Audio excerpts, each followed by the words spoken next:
I got that ambition. I got that ambition. I got that. But yeah, let's take a look. It's wrestlelamia here, back with another video. Let's just get this one straight out of the way. CM Punk returns to WWE. Crazy. What the hell? What the hell is going on? Honestly, this has just blown my mind. After almost 10 long years, CM Punk... Hold up, and this is funny because this guy talking, he rarely showed emotion like that. He go read the news, this and that. But my man just said, this blew my mind. Oh man! And what I also like about this too is that after the show ended, they posted CM Punk highlights on Peacock right underneath like Survivor Series category. Punk has just blown my mind. After almost 10 long years, CM Punk is back in WWE.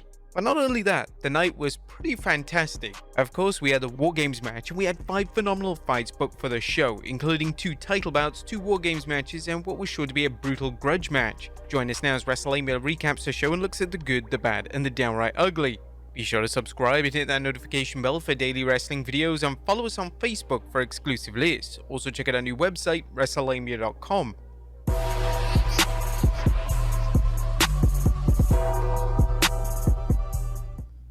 Now the first match of the night was a women's War Games match as Bianca Belair, Shotzi, Charlotte Flair and Becky Lynch took on Damage Control of Bayley, Asuka, Kairi Sane, Io Sky.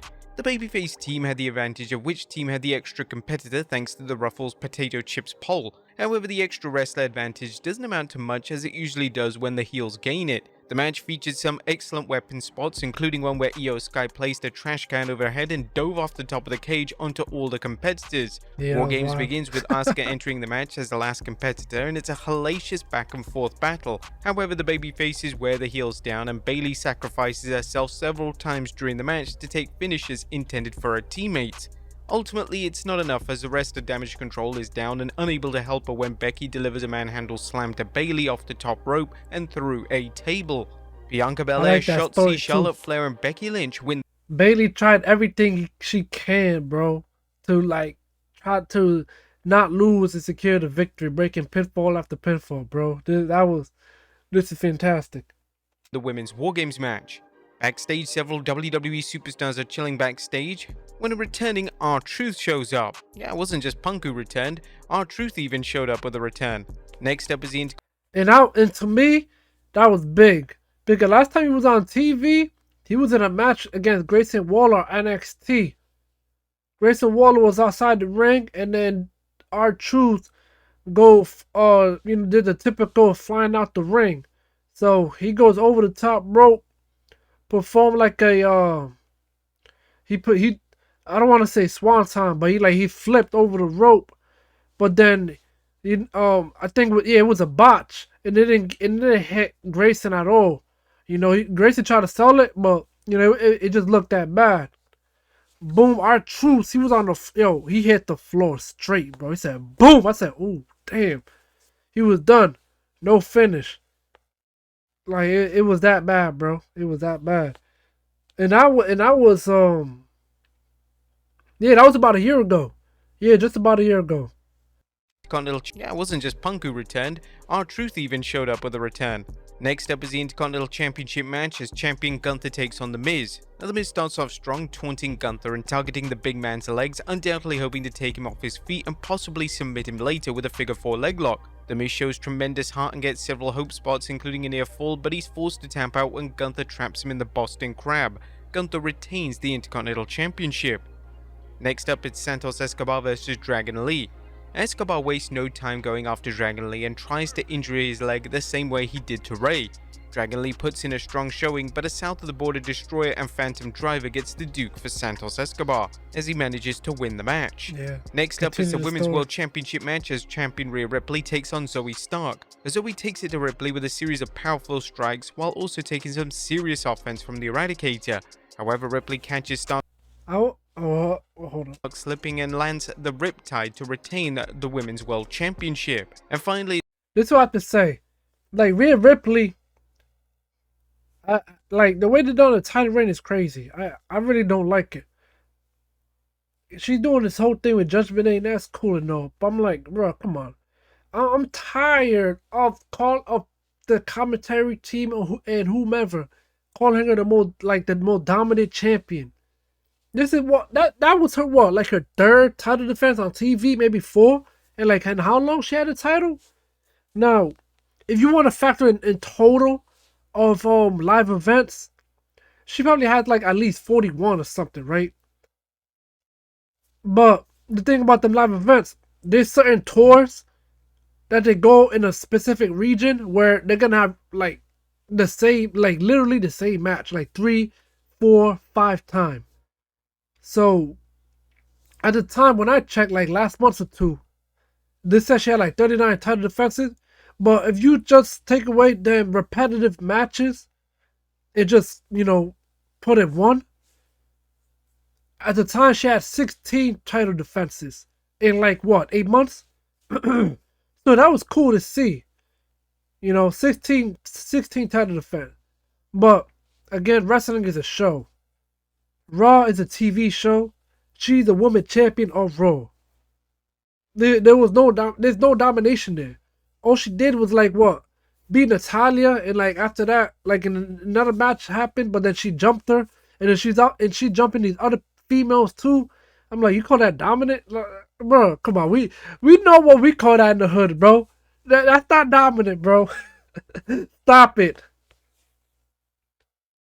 It's time for the main event. Lands the Riptide to And she retain deserves the more. Women's World Championship. She deserves more. And finally, it's time for the main event. It's the men's War Games match of the Judgment Day of Damian Priest, Dominic Mysterio, Finn Balor, and JD McDonough and Drew McIntyre versus Cody Rhodes, Seth Rollins, Sami Zayn, Jey Uso, and a returning Randy Orton. Now, War Games starts, but Randy Orton is still missing as Seth Rollins and Finn Balor start. Seth Rollins' fit was crazy, bro.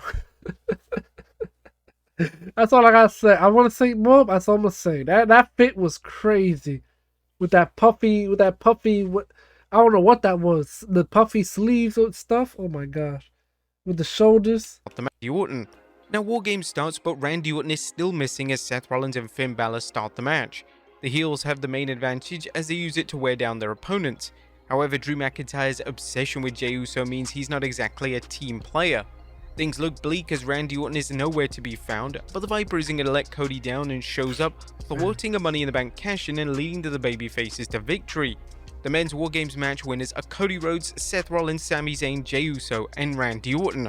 The babyfaces celebrate in the ring, and the Survivor Series trademark graphic comes on the screen. We all think it's over, but it's not over just yet.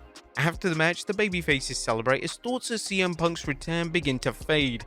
But fortunately for fans, Cult of Personality hits and Punk makes his epic return, celebrating with the crowd as Survivor Series goes off the air. What an incredible return. But that was our quick recap of the show. What about the good, the bad, and the downright ugly? Like Triple H said, man, he's not the student of the game, bro. He is the game. Oh my gosh. Well, we'll start off with the good as always, as number one, a strong start, a strong story. The Survivor Series started off with a bang by booking the Women's War Games match as the opener.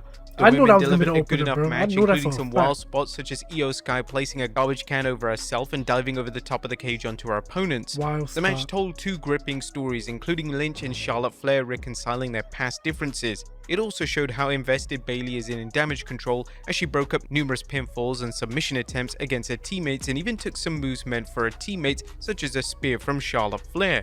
Bayley's commitment to her team will no doubt be to no avail as her exit from the group seems inevitable and her teammates will blame her for taking the fall. Number two, informing the fans. Michael Cole and Corey Graves did a good job filling in the details of some of tonight's matches. For example, they noted early on in the Women's War Games match that if a wrestler exited their cage, their team would forfeit the match. This was a useful piece of info, especially for fans waiting to see whether Bayley would bail out. The announcers also explained details that casual fans might not notice, such as Santos Escobar's lucha libre background and the fact that while he may not be using many lucha moves, he knows how to counter them. The announcers' outstanding work made because that's how you're supposed to commentate, bro. These are facts. Like This is what happens when you don't limit your stupid ass your commentator with stupid ass script. Like, why can't they not talk about the prior background, bro? That be like, come on, bro, be for real. This is what they do in sports. This, like, come on, they gotta be for real when they say they when they make the commentator do these things. It's ridiculous. Up for using many lucha moves, he knows how to counter them. The announcer's outstanding work made up for the usual nonsense from Michael Cole, such as him stating matches were over when everyone knew there would be false finishes. Number 3, R-Truth is back.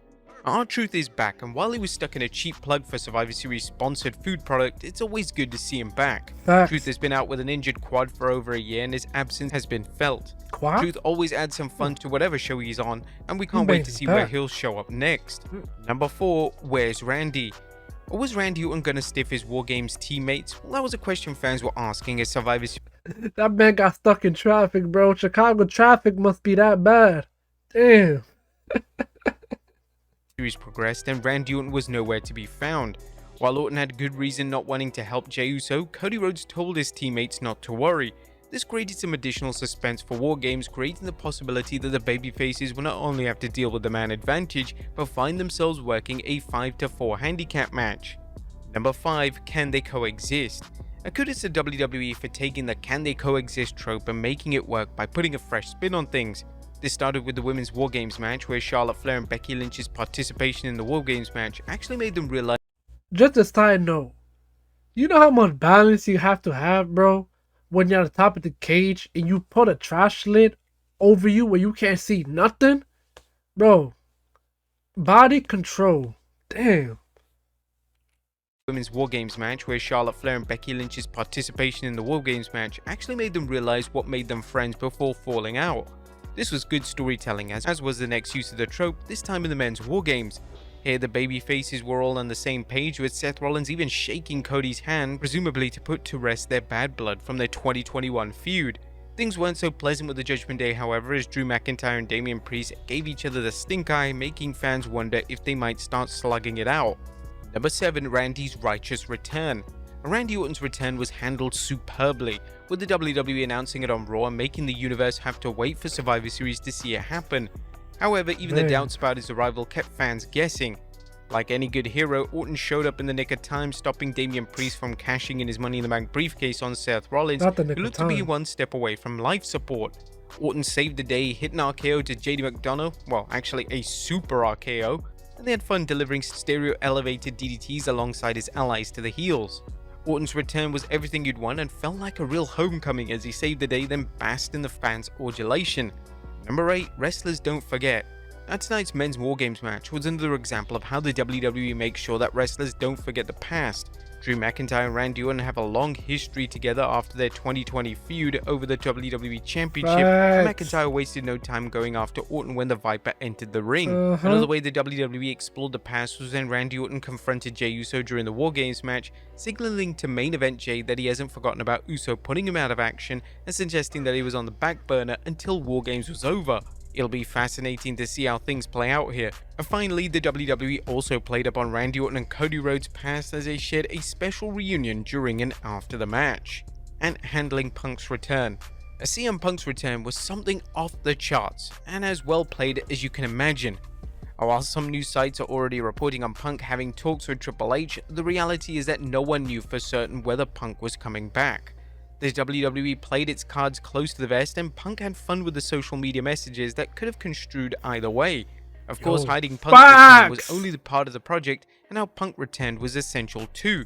Here, the WWE brought Punk back, but it didn't give the WWE fans much exposure to him, instead letting them know that Punk is indeed back and making it clear that they'll have to tune into. Yeah, brother right there on the left was hyped to the core, and I feel his energy on God. Damn. Instead letting them know that Punk is indeed back and making it clear that they'll have to tune into WWE TV to see why he's back and what's next for him. Also, an added plus, Ryback now has to retire since he made that tweet saying that if CM Punk returns at Survivor Series, he's gonna retire. So this is a superb night. But that was a good, what about the bad? That's funny. This guy said, Now you see, he didn't return in AEW, man. So yeah, I'm not gonna retire. That's what he said afterwards. The guy's an idiot. I give him a A- for being a good entertainer. He's gonna retire. So this is a superb night. But that was a good. What about the bad? Is number one, so many commercials and product placements. A Survivor Series felt like an infomercial at times, with the WWE squeezing in as many commercials and product placements as it could in between 5 matches. But this isn't the first PLE plagued by too many ads, but it continues to get worse every month. Number 2, a mid. Nah, time out. Hold up. That can't be bad. That's good for business. You know, the hell from a fan perspective is whatever. We're not getting the money. They are. Why are we getting mad for somebody trying to get as much money as possible with all these ads? They do it in other sports. The hell, you see boxing, you see the ring all covered up, the person's shorts, you know, the turnbuckle. Like, come on now, that's not right, bro. UFC does it. Like, come on. Number 2, a mid undercard. Tonight's PLE was all about the War Games match, but did the WWE really need to put on 3 undercard matches that could have easily aired on Raw or SmackDown? All 3 matches were by the numbers affairs with largely predictable outcomes, and that served no other purpose than to fill up time between the women and men's War Games matches. Yeah. As great as the main event was, the WWE needs to step up slightly. Also, of course, with Punk's return, maybe they kept any other shocking matters aside, such as title changes. Now, there was nothing downright ugly. Tonight's main event was well booked, particularly the return of Randy Orton and the return of that other guy. Yeah, R-Truth. While the WWE never explained why so many wrestlers were going to the top of the cage when an accidental exit from the cage could lead to a forfeit for their team, the show was solid enough for fans to overlook this. Hell, they could have put Mideon versus Jerry Lawler on for 4 hours, and it still would have been good with Punk's return. But there you have it, folks, our recap and review of Survivor Series. What do you guys think of the PLE? Let us know in the comments down below. Thank you guys for watching. Peace. I'm out.